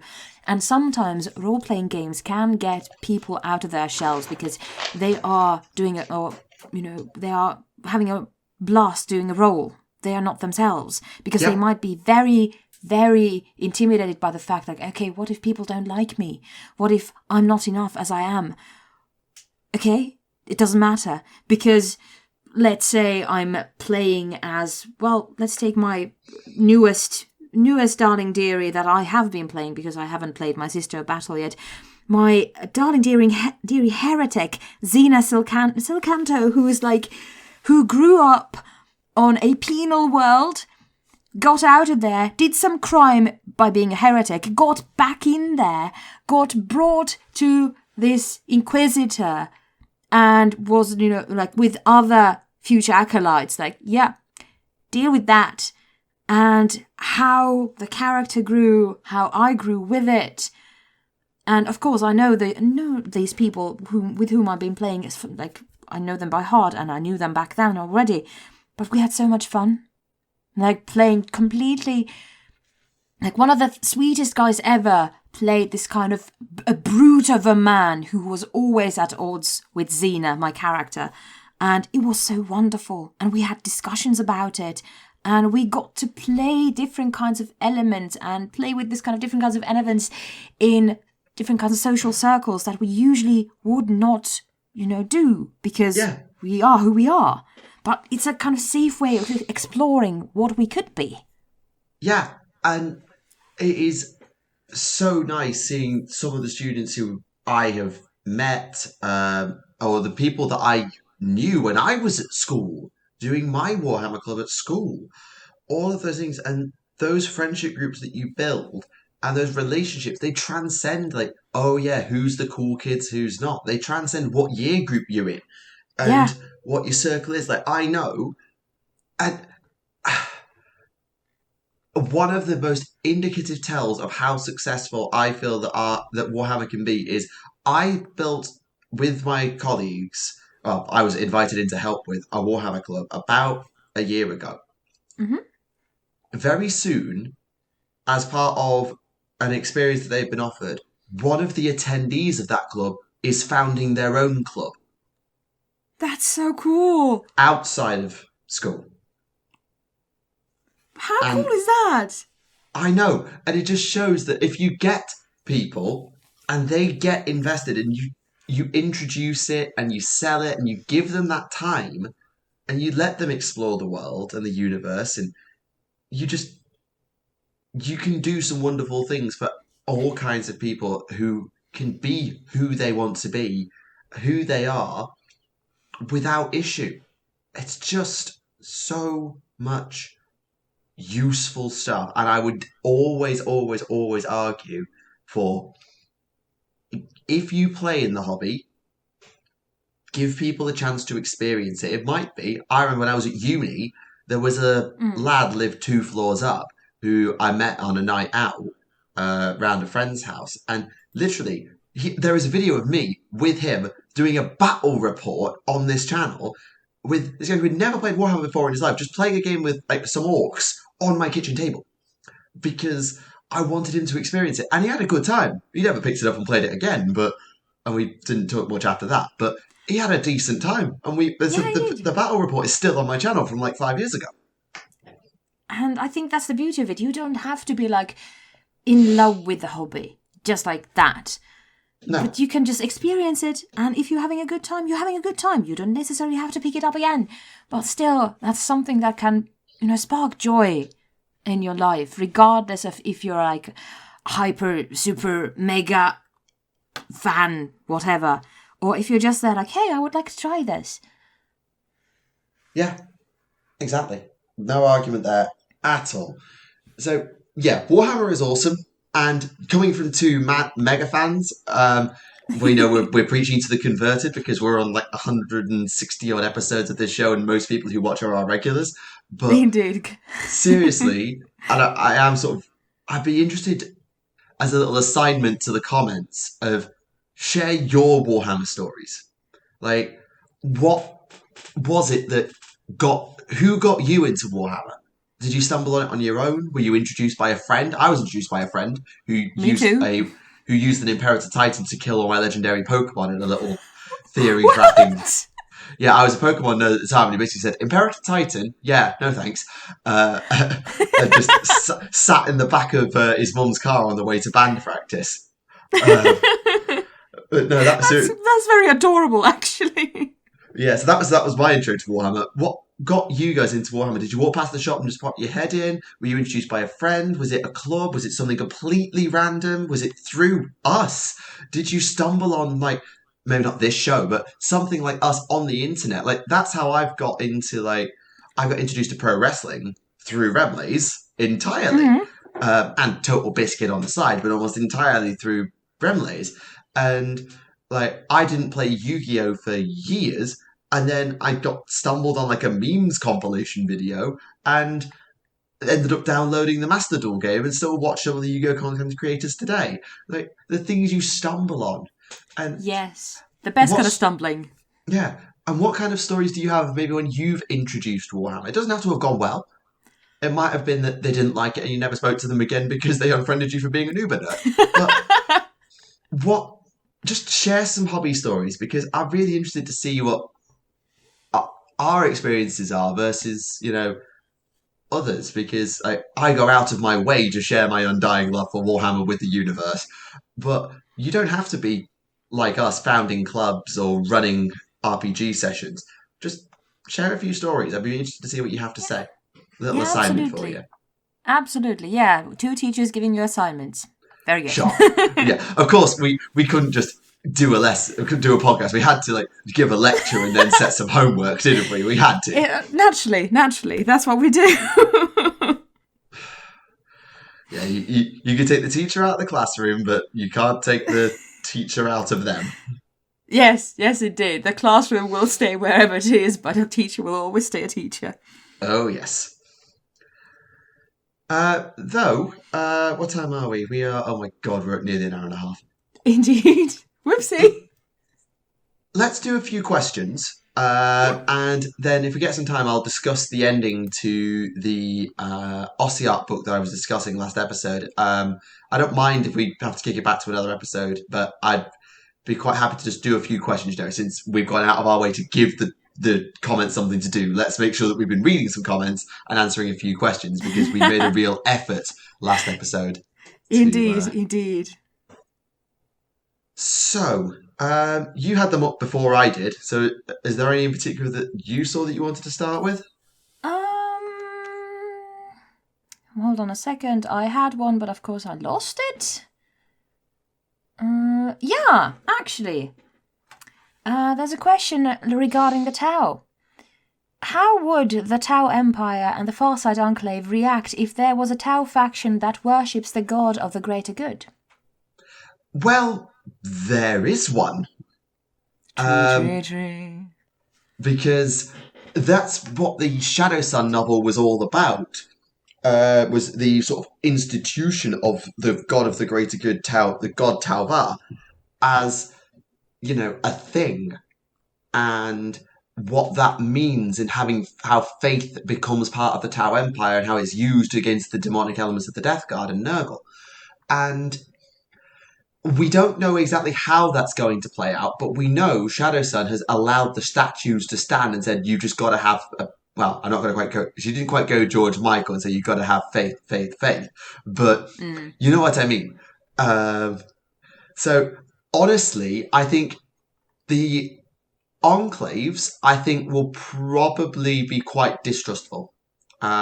Because Shova's looked into the warp. He knows what's out there a bit. He's fought demons before, but he also knows that there are these things that seem able to drive them back, like the talismans of Arthas Moloch.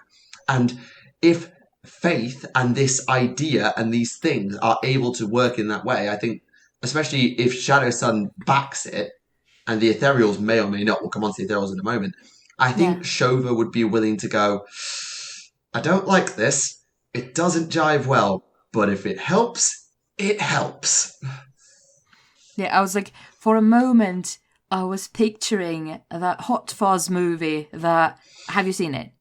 Yes, I've seen Hot Fuzz. It is a British institution, the Cornetto trilogy. Very good.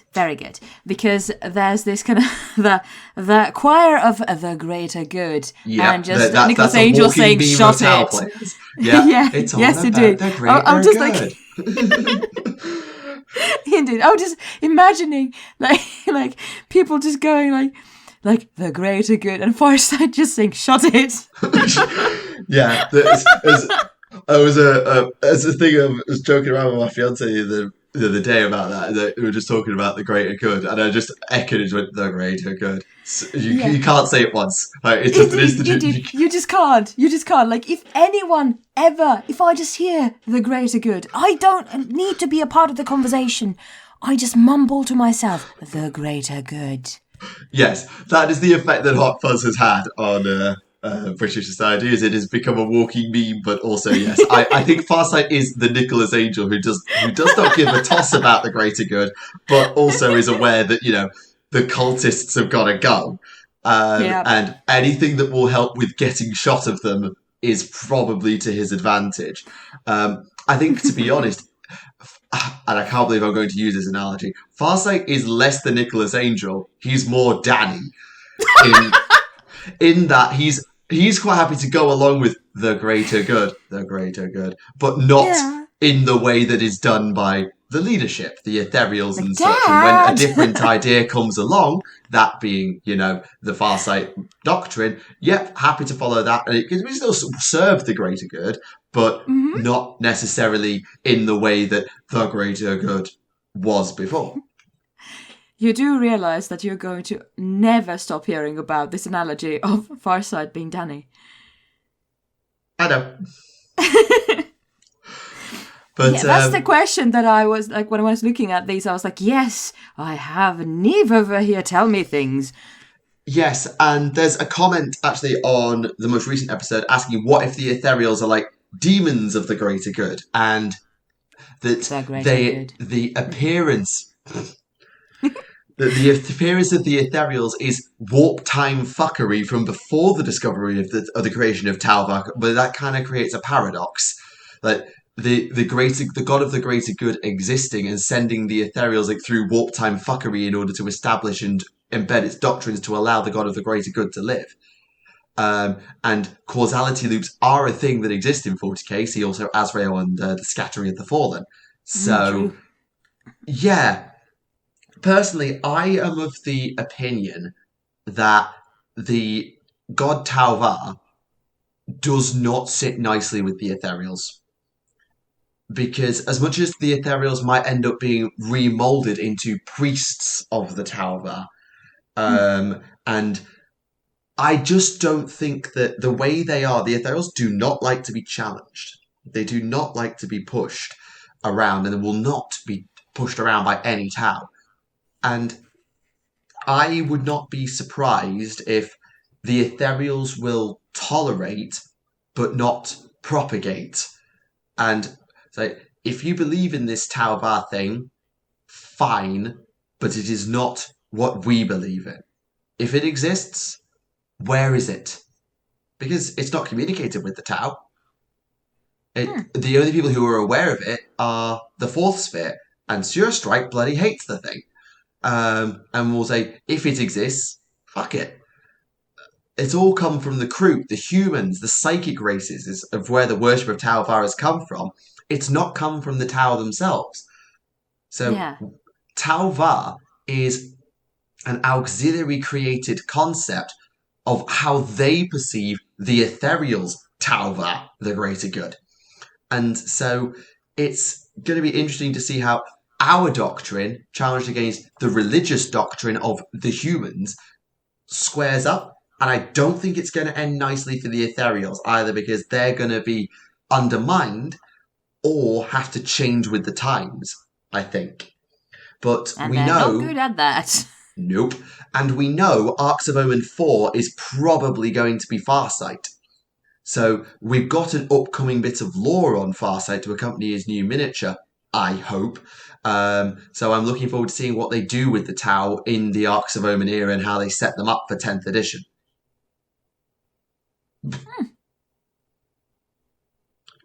Right. Any questions that pop into, your eye? Pop into your eyes sounds very bad. But, pop out to you. Also, there's a question for Remleiz. So, Yeah, there's more than a few for Remleiz. There's one actually that says Warhammer stories. Have you ever been kicked out of a store or a club at any point? No. The answer is no. But I was just about to ask, have you? No, the answer is no. But it's one of those of, have you ever seen it even? Have you got a story of someone being taken out? No, I unfortunately, the only place where I've seen this is on Reddit, but no, not in real life. Finns in general are very, and laid back is perhaps not the way, unexpressive when it comes to, for instance, if we compare each other, or ourselves to the Brits or to, for instance, the Spaniards or anyone. We're here like, yay. We're all stiff upper lip, but there's a line. Yeah, yeah, indeed. You also have the football hooligans. Yes.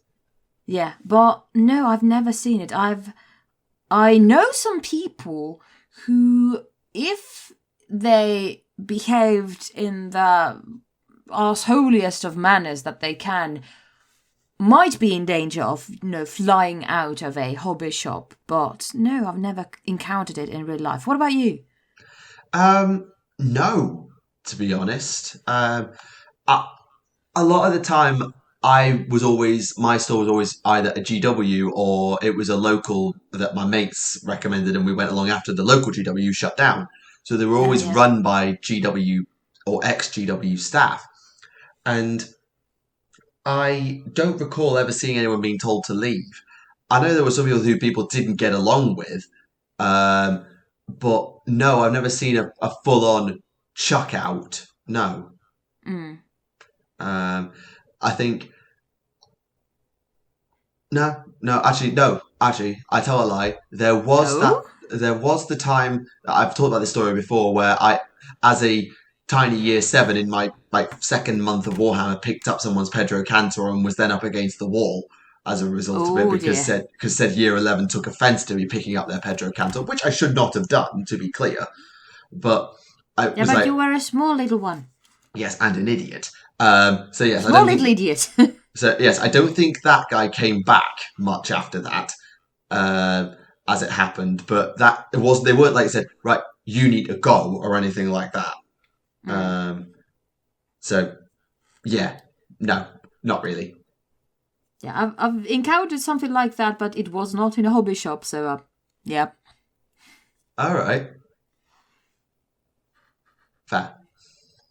Want to hear about it? I'm curious. If you're going to bring it up, you may as well. Picture this. It was a session of, I don't remember which system of TTRPG. Anyway, we were playing, and I don't remember what the situation was. that so provoked our GM. But this GM had their, they collected swords. And one of their swords, they didn't have many of them. One of their swords was this kind of a, short sword. And a very kind of blunt one, not a sharp one.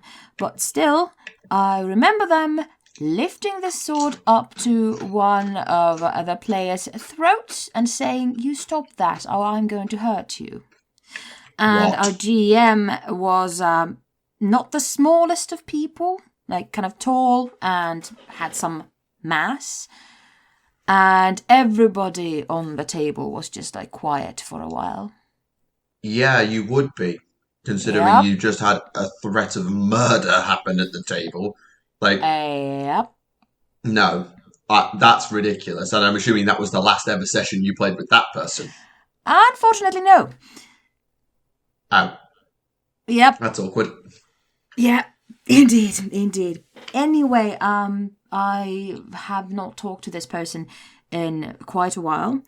That is one of those reasons, because I still remember the feeling of, that situation, and I still I can picture what happened, and everyone being there like, yeah, just put the sword down, yeah, let's just chill for a moment. So I've not been talking to them in years. Mm-hmm. And I don't know if they ever got thrown out of a hobby shop because of temper tantrums. Let's just put it like that. I could see rage quit storm out saltiness. Yeah, rage quits are a thing that they did.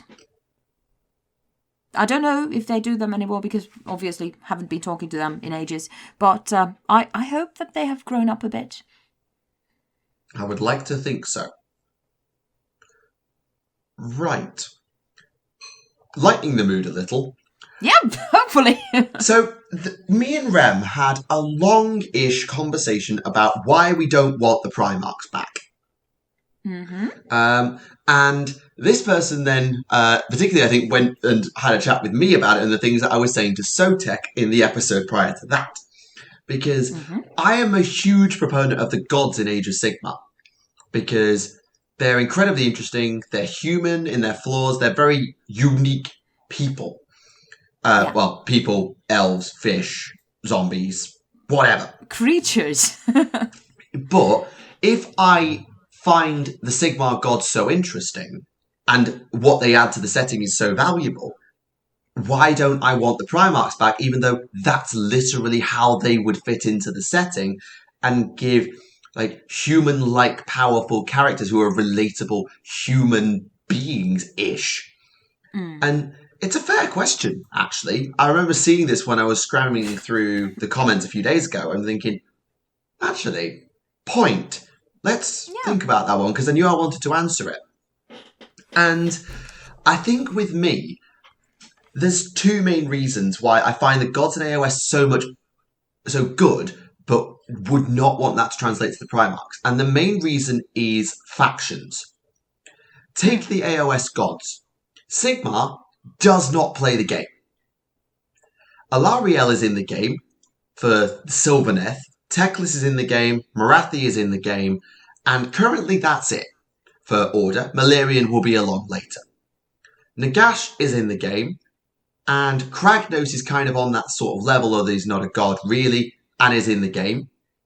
And the difference is each of them represent a different sub-faction, a different faction entire. And the really big hitters, like the Chaos God, Sigmar in particular, does not play the game. They are not in the game. Yeah. Which means that on a lore perspective, you've got a wider variety of viewpoints, from Teclis, who thinks he can solve everything, Alarielle, who just wants life to bloom and will kill anything that tries to stop it, Sigmar, who just wants the best but doesn't know how to do it because he's a moron, Nagash, who is a petty bitch, and so on. No, he is. He is. Fair, but I just love the descriptions and then a petty bitch. No, he is. He's just like, it's like, your soul is mine. Wait, someone borrowed a soul for a bit? No, you are a betrayer and I will destroy your entire faction. And Yes, also he I'm did. going and conquer the entire realm of death and then turn it inside out just so that I can do a death spell. And oh no, the Skaven got in. My plans are ruined by a tiny rat man again. And Oh just anyway, the point is the gods, when they interact with one another, have completely different perspectives, viewpoints, and goals. Archaon is another character on that level. He fights for chaos. They are incredibly powerful and incredibly diverse, but crucially, they do not all belong to one faction. Their viewpoints are wide-ranging because they have different causes, different goals. And I don't just mean, oh, we want to conquer the galaxy in the name of the Imperium, different goals within that. I mean, they completely want different things, and those things often clash, even when they were on the same side. See also, Sigmar, Nagash, and fucking Gorka Morka were on the same side for a bit. Gorka Morka, by the way, is Gorka Mork. It's Gorka Mork, yeah. Yeah. Who was trapped in amber by a god beast for a while.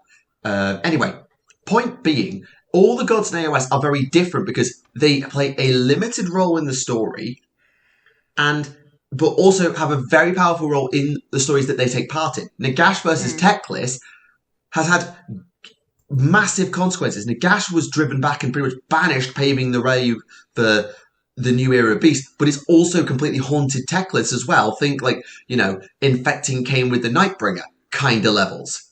Yeah.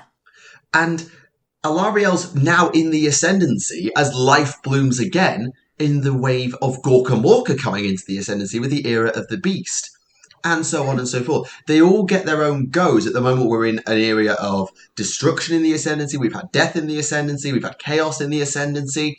I think we're heading for an Elven civil war at some point, which maybe with the time of Order actually starts to get a foothold and then it all crumbles down around it. Not quite Horus Heresy style, but you know what I mean.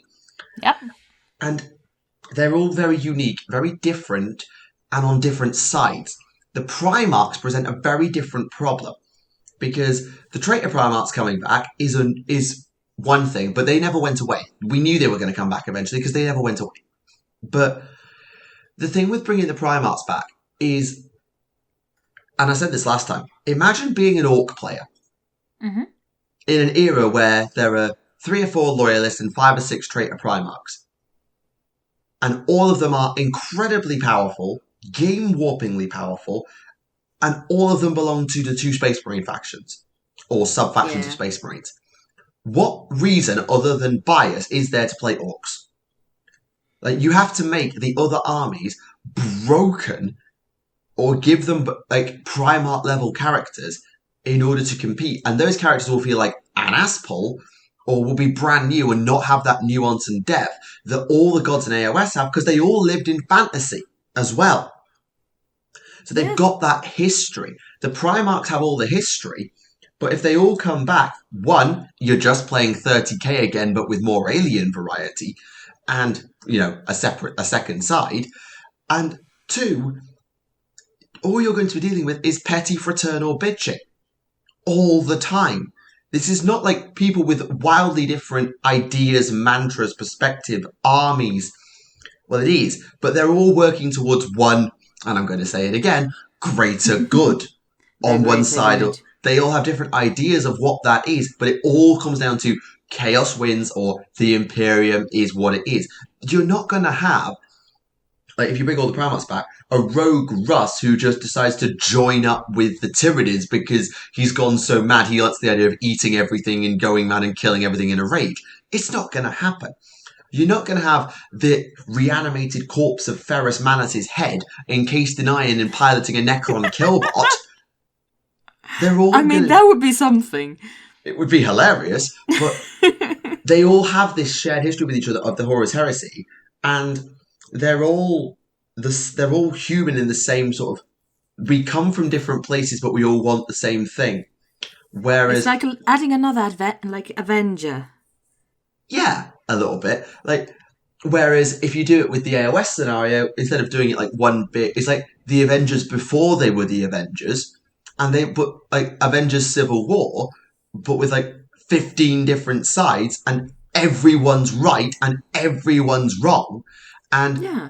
they're all just trying to do what they think is the best, but they're doing it on a monstrous scale. Like each of the mortal realms is like planetoids in size, or even bigger. They're monstrously huge. And the effects that these gods have is, well, it's not a drop in the ocean, but everything Sigmar has done has just created a few bastions of order, even though the game is about him and his crusade. Everything Ilariel has done has just been the realm of life is growing trees again. That's about it. Everything Nagash has done is there's more endless spells now and there's a lot more undead walking around, but yeah, death has been beaten back again.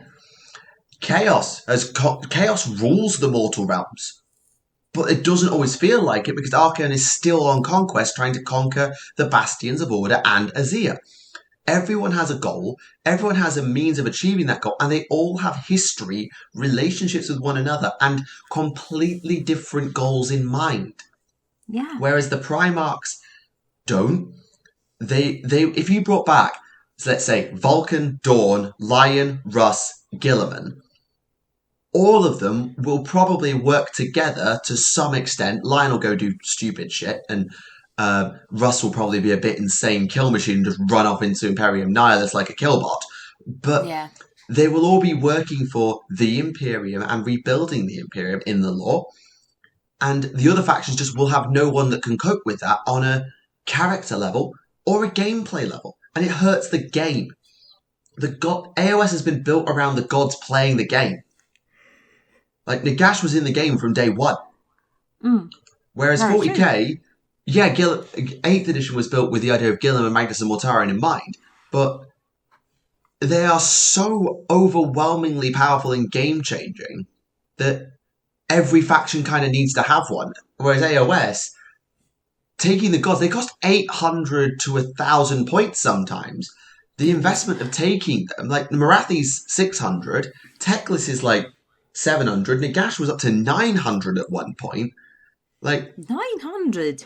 Goodness. Yeah. When Death was in the Ascendancy and was really powerful, Nagash was like 900 points. So you've got these powerful heroes and armies can be built, but the gods are built as part of the game and can be beaten. They're not just game enders where you need to have someone on that level, whereas I think most, and I'm going to be correct because it's not, the meta doesn't say so, a lot of armies have had to be made way more brutal in order to keep up with the Primarks, but without having Primark level characters of their own. And I just think the imbalance of where the Primarks go and what they believe in, for it being all about the humans versus all the different factions, is different to AOS, where these gods have, yes, very nuanced personalities, but completely at odds goals with one another, different views for how they want the mortal realms to be shaped. And just, they're just a bit more petty and a bit more relatable because they're not human, but they feel human. The Primarks are not human and you know it. Yeah. Because, of those Space Marines, they're not human. Like, they look like human, but no. Yeah, Nagash's pettiness is arguably more human than most of the Primarks.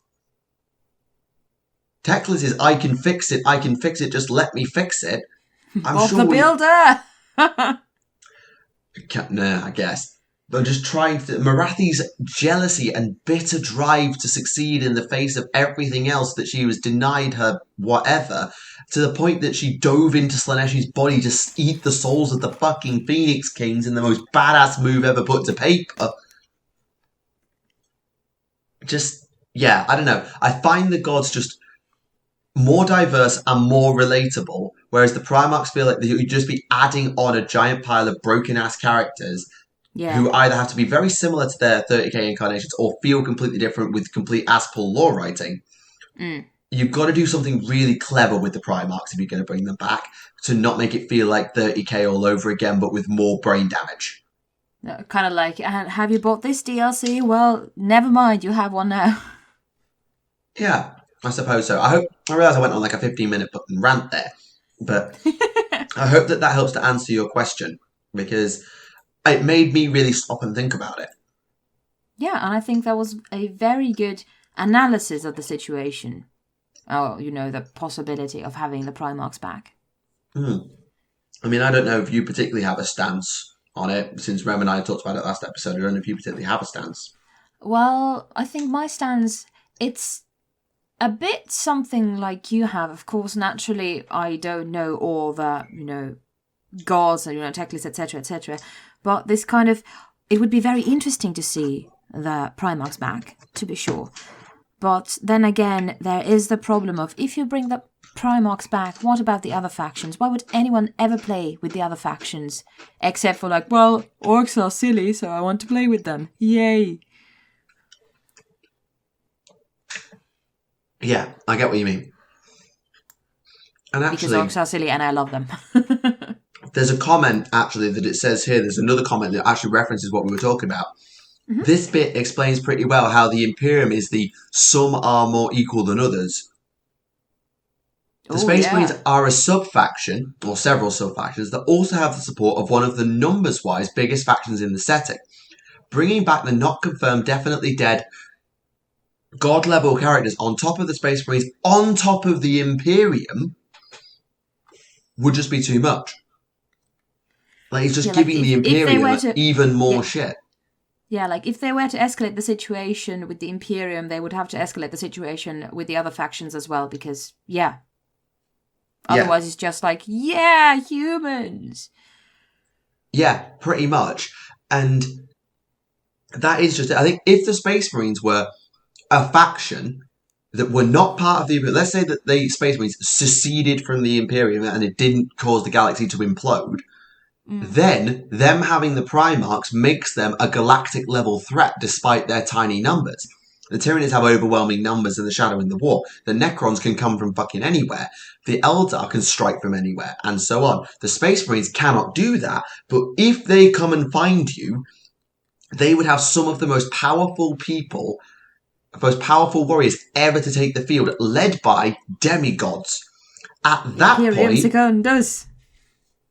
that point, they become a bit more interesting because they are now looking at these things through fresh eyes. They're not just like, oh yeah, we want to serve the Imperium. They can branch out to their own goals, and that will bring them into conflict with each other because they all want different things. Guilliman will want to empire build, Lion will want this, Russ will want that, and it will bring them into natural conflict. They can't just be sold by, it's for the good of the Imperium, we must get along and do this thing. Yeah, but do you think that if that happened, would it be kind of a setback for all kind of, character development that they've already had? Or I think the way you'd sell it is Guilliman might stay with the Imperium as I can just let me do what Dad wanted and try. But if you bring enough back and they go, nah, Father's work is fucked. Father was wrong. You can't fix this, Guilliman. I appreciate what you're doing, but we want no part of this. We're done. Yeah. I think that's the route you go down with it. Yeah, I think that's a kind of quote-unquote logical way of going about it. Yeah, or you could just go, no, I don't want to sit at home and look after the ranch. I want to go and kill things because that's all I know how to do anymore. I want to go on adventures. When did Lehman Ross turn into Ralph Wiggum? Oh, God. You're in danger. Oh, God. That's awful. Lehman Ross just sitting in a bus. Yeah. Right. I might keep some of the other deep dive lore questions for another day because otherwise we could go on for another 20 minutes and I'm just looking at the clock. I suppose you maybe be able to answer this one on behalf of Remleiz. Mm-hmm. Would the Ordo, of which Remleiz is the Chief Inquisitor, be considered the most powerful and dangerous in the galaxy because of how much it knows? Had we more people, yes. But alas, we're just a small order. And on that bombshell, don't ever let Remleiz do a recruitment drive. Yes, indeed. And on that, ladies and gentlemen, in us of all ages and everything in between, I think we will call time on this episode of Adeptus Podcastus. I don't even know. 167. I never even said what number it was at the start, and that's normally not what I do. Well, you already established that you fucked it all up anyway, so... Oh yeah, I boxed the intro on purpose, but no. So yes, we hope you enjoyed episode 167 of Adeptus Podcastus with all of its random tangents. Thank you very much to Naerina for joining me and stepping in at such short notice to cover from Remleiz. It is very much appreciated. Always a pleasure, dearie. Absolutely, and we will chat again about Idoneth another time. Indeed, yes! Because I do have a couple of ideas for some videos I want to make, and talking through how to build Idoneth with Naerina might just have to go on the list. Yes, please. So yes, we will pencil that in for another day, but for now, it is time to end. Thank you very much for watching. We hope to see you again another time. Leave your comments down below with your Warhammer stories and questions with the word question. For now, this has been Nee from Tactica Imperialis. And this has been Naerina from Fortigate Theories. And we'll see you all another time. Thank you for watching. Goodbye.